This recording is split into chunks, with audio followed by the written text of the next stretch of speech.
नमस्कार विद्यार्थी मित्रांनो, 12वीचा रिझल्ट झाला, सीईटीची आन्सर की सुद्धा आली. आता सीईटीचा रिझल्ट कधी लागणार, ॲडमिशन प्रोसेस कधी सुरू होणार, त्याचबरोबर ॲडमिशनसाठी कोणकोणते डॉक्युमेंट्स लागणार, स्कॉलरशिप्स कोणकोणते असतात आणि महत्त्वाचं कॅप राऊंड कधी सुरू होणार, त्यावेळेस ऑप्शन फॉर्म कसे भरायचे आणि असे बरेचसे प्रश्न तुमच्या मनामध्ये आहेत, तुमच्या पालकांच्या मनामध्ये आहेत. या सर्व प्रश्नांची थोडक्यात उत्तर देण्यासाठी हा व्हिडिओ बनवतोय. या एका छोट्या व्हिडिओमध्ये सर्व गोष्टी कव्हर करणं शक्य नाही आहे, तरी देखील मी बऱ्याचशा गोष्टी ज्या आता महत्त्वाच्या आहेत तुम्हाला सीईटीच्या रिझल्ट नंतरच्या आणि कॅप राऊंड सुरू होण्यापूर्वीच्या त्या याच्यामध्ये थोड्याशा डिस्कस करेन.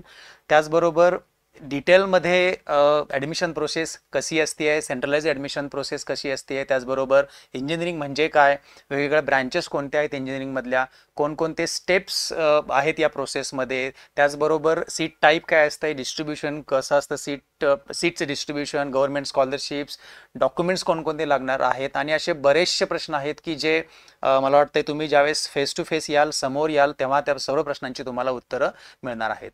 या अनुषंगानेच KITच्या वतीने career opportunities in engineering and centralised admission process 2025 याच्यावरती एक सेमिनार ऑर्गनाईज केला आहे.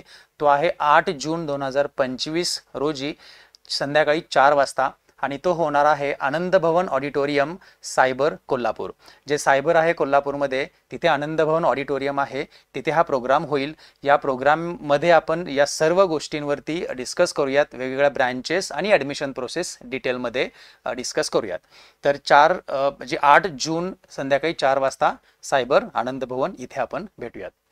आता जे लिस्ट ऑफ डॉक्युमेंट्स आहेत, बऱ्याचशा विद्यार्थ्यांचे पालकांचे फोन येत आहेत, मेसेजेस येत आहेत, आमच्या व्हॉट्सअपवरती त्या क्वेरीज पडत आहेत की सर डॉक्युमेंट्स कोणकोणते लागणार आहेत आणि कोणत्या कॅटेगरीसाठी कोणतं डॉक्युमेंट महत्त्वाचं आहे.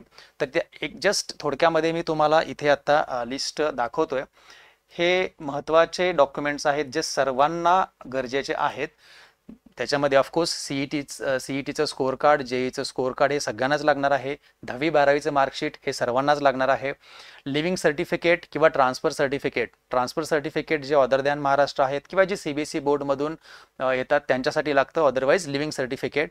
आणि एज, नॅशनॅलिटी, डोमेसाईल सर्टिफिकेट किंवा बर्थ सर्टिफिकेट हे जी 5 डॉक्युमेंट आहेत, ही 5 डॉक्युमेंट्स सर्व कॅटेगरीच्या विद्यार्थ्यांना कंपल्सरी लागणार आहेत, ते काढून ठेवा.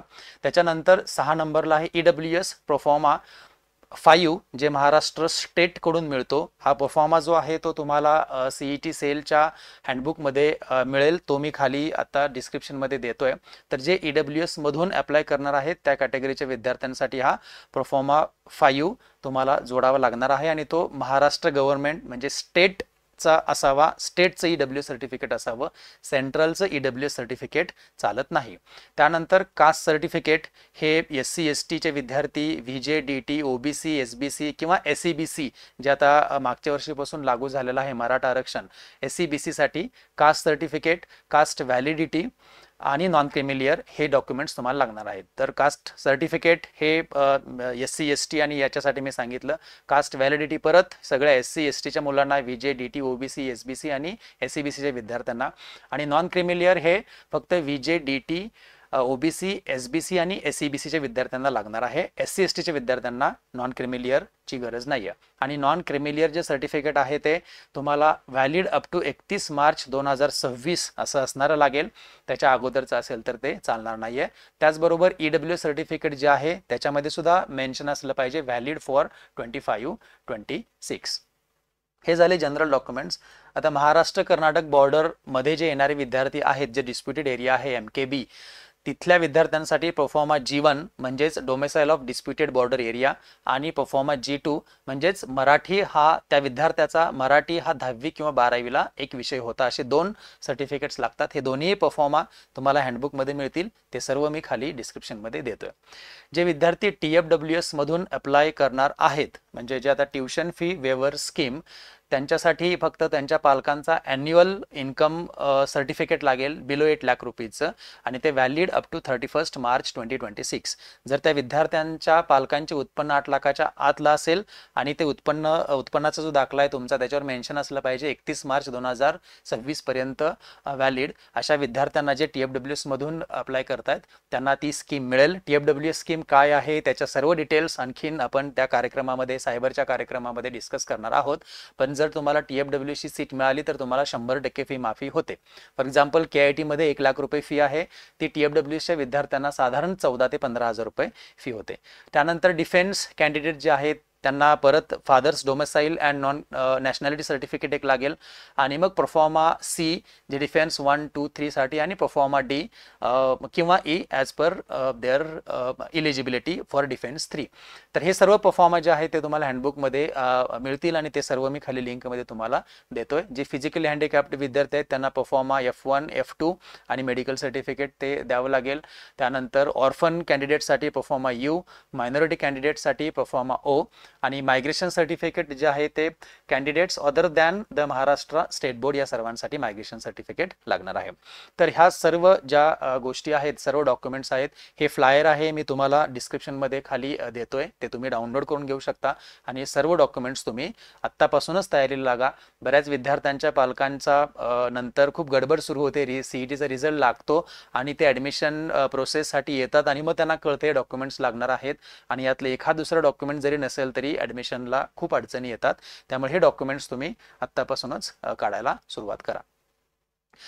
आता या स्कॉलरशिप्स आहेत ज्या KIT मध्ये दिल्या जातात. KIT असू देत किंवा KIT सारखं AICTE approved, DT approved, UGC approved कोणतंही इंजिनिअरिंग कॉलेज असू देत, अशा सर्व कॉलेजेसमध्ये या शिष्यवृत्ती तुम्हाला मिळतातच. बऱ्याच पालकांमध्ये असा एक गैरसमज आहे की इंजिनिअरिंग म्हणजे खूप महाग आहे, खूप पैसे लागतात. पण जर तुमचं कॅटेगरी असेल आणि सर्व डॉक्युमेंट्स क्लिअर असतील तर खूप कमी पैशांमध्ये इंजिनिअरिंग तुम्ही करू शकताय. फॉर एक्झाम्पल SC STचे विद्यार्थ्यांची आमच्या इथे फी आहे फक्त 1500 ते 2000 रुपये. NTच्या कॅटेगरीच्या विद्यार्थ्यांची फी साधारण 15,000 रुपये आहे. मुलींसाठी, सर्व मुलींसाठी एज्युकेशन मागच्या वर्षीपासून गव्हर्नमेंटने सुरू केलेलं आहे, all girls free education.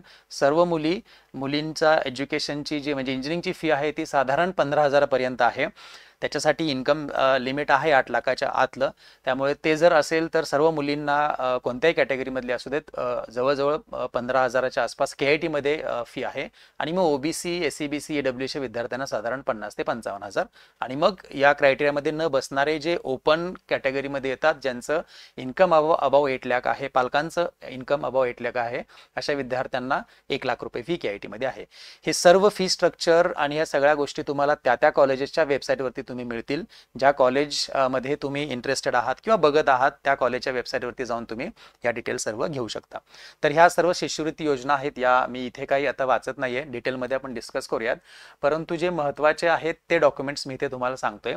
EBC जर तुम्हाला मिळत असेल किंवा EBC साठी तुम्ही इलिजिबल केव्हा होताय, जर तुमचा उत्पन्नाचा दाखला आहे 8 लाखाच्या आतला 2024-25चा आणि 31 मार्च 26 पर्यंत वैध असलेला, अशा जर उत्पन्नाचा दाखला असेल तर मुलांकरता 50% शैक्षणिक शुल्क माफ आहे आणि मुलींकरता 100% शैक्षणिक शुल्क माफ आहे. म्हणजेच जवळजवळ तुम्हाला 15,000 पर्यंत मुलींना KIT मध्ये फी बसते आणि मुलांसाठी ती 50 ते 55,000 असेल. EWS असेल तर परत महाराष्ट्र शासनाचे EWS सर्टिफिकेट तुम्हाला जे परफॉर्मा V मध्ये जसं मी सांगितलं ते लागेल, आणि इन्कम सर्टिफिकेट लागेल 24-25 आणि 31 मार्च 26 पर्यंत व्हॅलिड असणारं. परत मुलांकरता 50%, मुलींकरता 100% शिक्षण शुल्क माफ आहे. SC BC जे socially economically backward class, Maratha आरक्षण, तिथे परत जात प्रमाणपत्र म्हणजेच caste certificate, caste validity and non creamy layer 31 March 26 पर्यंत लागेल. इथेही परत मुलांकरता 50%, मुलींकरता 100%. OBC सेम, परत कास्ट सर्टिफिकेट, कास्ट व्हॅलिडिटी आणि नॉन क्रिमिलियर, आणि मुलांकरता तिथे OBCची जर मुलं असतील तर 50%, मुली असतील तर 100%. NT SBC या कॅटेगरीच्या विद्यार्थ्यांना जसं मी म्हटलं त्यांना कास्ट सर्टिफिकेट, कास्ट व्हॅलिडिटी आणि नॉन क्रिमिलियर लागेल, आणि त्यांच्यासाठी मग मुलगा असू देत मुलगी असू देत 100% तुम्हाला शैक्षणिक शुल्क माफ होते. अराउंड 14 ते 15,000 KIT मधली फी आहे. प्रत्येक कॉलेजमध्ये ती थोडीफार व्हेरी होते. SC STच्या विद्यार्थ्यांसाठी ओनली कास्ट सर्टिफिकेट आणि कास्ट व्हॅलिडिटी लागेल. मुलगा असू देत मुलगी असू देत 100% शैक्षणिक आणि डेव्हलपमेंट फी, परीक्षा शुल्क सगळं माफ होतंय. साधारण 1000 ते 1500 रुपये फी फक्त KIT मध्ये त्यांची आहे. आणि TFWSच्या विद्यार्थ्यांचं जसं मी सांगितलं, इन्कम सर्टिफिकेट जर बिलो 8 लाख असेल त्यांच्या पालकांचं तर 100% शैक्षणिक शुल्क त्यांना माफ होते. तर अशा सर्व स्कॉलरशिप्स ज्या आहेत त्या सर्व जे AICTE approved, DT approved, UGC affiliated engineering colleges आहेत, अशा सर्व कॉलेजेसना या स्कॉलरशिप लागू होतात. हे सोडून ज्या प्रायव्हेट युनिव्हर्सिटी आहेत, डीम्ड युनिव्हर्सिटी आहेत, तिथे कदाचित या स्कॉलरशिप नसाव्यात. तुम्ही त्या युनिव्हर्सिटीला कॉन्टॅक्ट करून याची तुम्ही माहिती घेऊ शकता. याचबरोबर KITला 40 वर्ष पूर्ण झाली म्हणून मागच्या 2 वर्षापासून आम्ही ही KIT मेरिट स्कॉलरशिप विद्यार्थ्यांसाठी, मेरिटोरियस विद्यार्थ्यांसाठी जाहीर करतोय आणि दिलेल्या आहेत. त्याच्यामध्ये मग कम्प्युटर सायन्स इन इंजिनिअरिंग असू देत, कम्प्युटर सायन्स AIML असू देत, कम्प्युटर सायन्स बिझनेस सिस्टम, या जर ब्रँचमध्ये ती मुलं घेत असतील आणि त्यांचा स्कोअर 99 किंवा 98 पेक्षा जास्त असेल, अशा 10 विद्यार्थ्यांना 100% फी माफ KITच्या वतीने केली जाते. म्हणजे अगदी काही शून्य फी, इवन फॉर्मचे सुद्धा जे प्रॉस्पेक्टसचे असतात ते सुद्धा आम्ही या मुलांकडून घेत नाहीये. तर या डिटेल्स आहेत, या सर्व डिटेल्स मी ब्रँच वाईज काय CETचा स्कोअर आहे आणि किती स्कोअरला त्या मुलांना स्कॉलरशिप मिळते हे मी परत डिस्क्रिप्शनमध्ये देतोय. हे फ्लायरही शेअर करतोय, तुम्ही बघा. आणि जे मेरिट विद्यार्थी आहेत, meritorious students, I will definitely suggest them to take benefit of this KIT merit scholarship.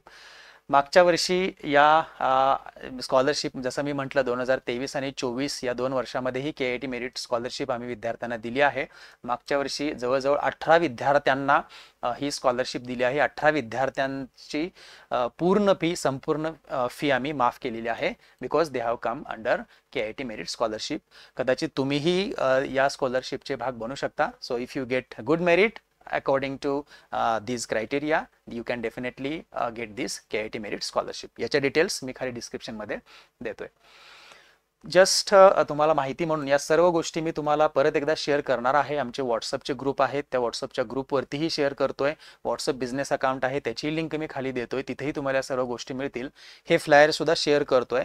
बऱ्याच विद्यार्थ्यांचं, पालकांचं परत हे कन्फ्युजन होतं की ब्रँच वाईज इनटेक आणि EWCच्या किती सीट, TFWCच्या किती सीट, त्याचा चॉईस कोड काय आहे, या सर्व डिटेल्स KIT मधल्या प्रत्येक ब्रँचचा मी इथे दिलाय. For example, computer science in engineering 180 intake आहे, EWSच्या 18 सीट तिथे असणार आहेत, TFWSच्या 9, अशा 207 या कम्प्युटर सायन्सच्या सीट. अशा प्रत्येक ब्रँचच्या सीट आणि त्यांचे चॉईस कोड मी या फ्लायरवरती दिलेले आहेत. तुम्ही हे फ्लायर डाउनलोड करून सेव्ह करून ठेवा. व्हॉट्सअपवरती देखील तुम्हाला हे परत ज्यावेळेस तुम्ही ऑप्शन फॉर्म भरणार आहात त्यावेळेस हे तुम्हाला फ्लायर मिळून जाईल.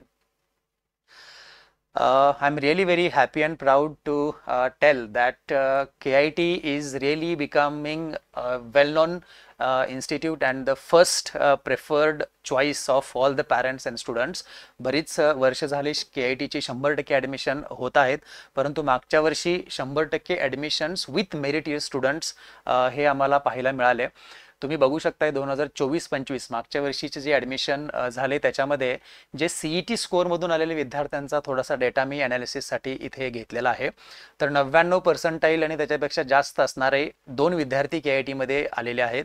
98 पेक्षा जास्त CETचा स्कोअर असणारे 10 विद्यार्थी, 95 पेक्षा जास्त असणारे जवळजवळ 124 विद्यार्थी, 90 CETचा स्कोअर आणि त्याच्यापेक्षा जास्त असणारे जवळजवळ 450 विद्यार्थी सगळ्या ब्रँचला आलेले आहेत. असं नाही की हे फक्त कम्प्युटर सायन्स रिलेटेड ब्रँचला आलेत. कम्प्युटर असेल, AI असेल, CSBA, CNTC, even mechanical, civil, biotechnology आणि एन्व्हायरमेंटल, इलेक्ट्रिकल अशा सर्व ब्रँचमध्ये आलेले विद्यार्थी आहेत. 80 पेक्षा जास्त असणारे जवळजवळ 800 विद्यार्थी, 75 पेक्षा जास्त असणारे जवळजवळ 914 विद्यार्थी आणि 70 जो आपण डिस्टिंक्शन क्रायटेरिया धरतो 1311 पैकी 70 पेक्षा जास्त स्कोर असणारे विद्यार्थी KIT मध्ये आहेत, जवळजवळ 990. म्हणजे तो पर्सेंटेज जर काढलं तर एक 75% विद्यार्थी असे आहेत की ज्यांचा स्कोर 70 पेक्षा जास्त आहे. That's why we really thank all the students and parents for their trust on us. आणि थोडंसं मेरिट विद्यार्थी KIT मध्ये येण्याचं कारण म्हणजे KIT मधून होणारे प्लेसमेंट्स, इथं असणारे अकॅडमिक्स, इथं असणारं जे अकॅडमिक एन्व्हायरमेंट आहे, या सर्व गोष्टींचा इम्पॅक्ट आम्हाला याच्यामध्ये दिसतोय. आणि कदाचित we hope that this year also we get more meritorious students to pursue their engineering career in KIT. थोडंसं टेंटेटिव्ह डेट्स वरती बोलूयात. हे मी मागच्या 3 वर्षाच्या ज्या इम्पॉर्टंट इव्हेंट्स, इम्पॉर्टंट डेट्स आहेत 2 वर्षाच्या मागच्या, त्या मी घेतोय आणि त्याच्यावरती एक अंदाज आपण बांधूया की पुढे काय होणार आहे. तर HSC result, HSC exam result, CET exam इथंपर्यंत आपण, मला वाटतं सगळ्या गोष्टी क्लिअर आहेत. CETचा रिझल्ट केव्हा लागेल तर 2023ला तो 12 जूनला लागला होता, 24ला 16 जून. या वर्षीची प्रोसेस आणि सर्व गोष्टी ज्या आहेत त्या थोड्याशा एक 8 ते 10 दिवस, 15 दिवस अगोदर होत आहेत. त्यामुळे एक अनालिसिस असं सांगते की साधारण 5 जूनच्या आसपास या वर्षीचा CETचा रिझल्ट लागेल. 5 जूनचा रिझल्ट लागतोय. 8 जूनला आमचा प्रोग्राम आहे सायबरला 4 वाजता. तिथे परत या सर्व गोष्टी, कॅप रजिस्ट्रेशन कसं असते, राऊंड कसे असतात, राऊंडला फॉर्म कसा भरायचा आहे, सर्व गोष्टी आपण डिटेलमध्ये डिस्कस करणार आहोत. तर 5 जूनला जर रिझल्ट लागला 5, 6, 7 या 2-3 दिवसामध्ये, तर साधारण 15 ते 30 जूनमध्ये कॅपचं रजिस्ट्रेशन सुरू होईल. These are tentative dates, I am not sure. एक अंदाज मी मागच्या 2 वर्षाच्या डेट्सवरून काढलेला आहे. 15 ते 30 जून साधारण रजिस्ट्रेशन सुरू होईल. ते रजिस्ट्रेशन म्हणजेच परत तुम्हाला तुमचे सगळे डॉक्युमेंट्स अपलोड करावे लागतात. तुमचं रजिस्ट्रेशन करताना सर्व डिटेल्स भरावे लागतात. डॉक्युमेंट्स अपलोड करून मग रजिस्ट्रेशन पूर्ण झालं असं स्क्रुटनी सेंटरचं तुम्हाला एक सही शिक्का घ्यावा लागतो. हे ऑफिशियल स्क्रुटनी सेंटर KIT आहे. KIT is DT approved official scrutiny centre. त्यामुळे या सर्व गोष्टी आम्ही KIT वरती फ्री ऑफ कॉस्ट करतोय. त्यामुळे जे विद्यार्थी आसपास आहेत किंवा थोडं लांब असलं तरी चालेल, but if you really want to get authentic information आणि transparent admission process, I would suggest you to visit KIT वरती या. तुम्हाला रजिस्ट्रेशन करून मिळेल, डॉक्युमेंट व्हेरिफिकेशन करून मिळेल आणि कॅप राऊंडसाठी सुद्धा ऑप्शन फॉर्म भरण्यासाठी मदत केली जाईल. कॅप राऊंड 1 जो मागच्या वर्षी थोडासा डिले झाला होता 9 ते 18 ऑगस्ट, परंतु यावर्षी कदाचित तसा डिले होण्याची असे काही चान्सेस नाही आहेत. त्यामुळे 10 ते 20 जुलैमध्ये साधारण पहिला राऊंड होईल. 21 ते 31 जुलैला दुसरा राऊंड आणि 1 ते 10 ऑगस्ट तिसरा राऊंड. साधारण 1 ऑगस्ट 2 ऑगस्ट किंवा मॅक्सिमम एक 10 ऑगस्टपर्यंत अकॅडमिक्स सुरू होईल यावर्षीचं, असा एक माझा अंदाज आहे. There can be some variations. CET cell याचं पूर्ण शेड्यूल डिक्लेअर करते. त्या आल्यानंतर मी परत एक व्हिडिओ बनवेन आणि तुम्हाला ते डिटेलमध्ये डिस्कस करेन. त्याचबरोबर सर्व डिटेल्स जे माझे आमचे KITचे व्हॉट्सअप चॅनल आहेत त्याच्यावरती शेअर करेन. व्हॉट्सअपचं अकाउंट आहे त्याच्यावरती मिळेल आणि व्हॉट्सअप कम्युनिटी एक फॉर्म केलेली आहे त्याचीही लिंक मी खाली देतोय. त्या कम्युनिटीवरती तुम्ही जॉईन व्हा आणि तिथे सर्व अपडेट्स आम्ही वेळोवेळी तुम्हाला स्टेप बाय स्टेप देतोय. त्याचबरोबर रजिस्ट्रेशन कसं करायचं आहे, ऑप्शन फॉर्म कसे भरायचे, ऑप्शन फॉर्म भरताना कशी काळजी घ्यायची आहे, किती ऑप्शन भरू शकतो, 300 ऑप्शन्स, मग भरायचे का, मग पहिला मिळाला तर काय, दुसरा मिळाला तर काय, त्याचबरोबर पहिल्या राऊंडला मिळालाय पण मला दुसऱ्या राऊंडला बेटरमेंटला जाता येतं का नाही, जायचं असेल तर काय करायचं, या सर्व गोष्टी खूप डिटेलमध्ये तुम्हाला मी कार्यक्रमामध्ये सांगणार आहे. 8 जून संध्याकाळी 4 वाजता सायबर कोल्हापूर. त्याचबरोबर त्याच्यावरती व्हिडिओ देखील मी बनवून स्टेप बाय स्टेप तुम्हाला वेळोवेळी देत जाईन. त्यामुळे आमचा हा KITचा ऑफिशियल चॅनल आहे तो सबस्क्राईब करा, त्यानंतर नोटिफिकेशन ऑन करा. या सर्व गोष्टी तुम्हाला यूट्यूबवरती मी वेळोवेळी देईन. तर सर्वजण भेटूयात आपण कार्यक्रमामध्ये जो सायबरला आहे. परत एकदा मी सांगतोय 8 जून तुम्हाला मी फ्लायर ते दाखवतोय, हेही डाउनलोड करून घ्या. संडे 8 जून 4 वाजता Cyber Anand Bhavan auditorium Cyber Kolhapur. Shivaji university रोडवरती सायबर आहे, सर्वांना तुम्हाला माहिती आहे. गुगलवरती जरी सर्च केलं तर तुम्हाला ते मिळेल आणि त्याची देखील गुगल मॅपवरून जे ॲड्रेस आहे, जे लोकेशन आहे त्याची लिंक मी तुम्हाला शेअर करेन. So thank you very much and see you in the program on 8 June at 4 PM. Thank you.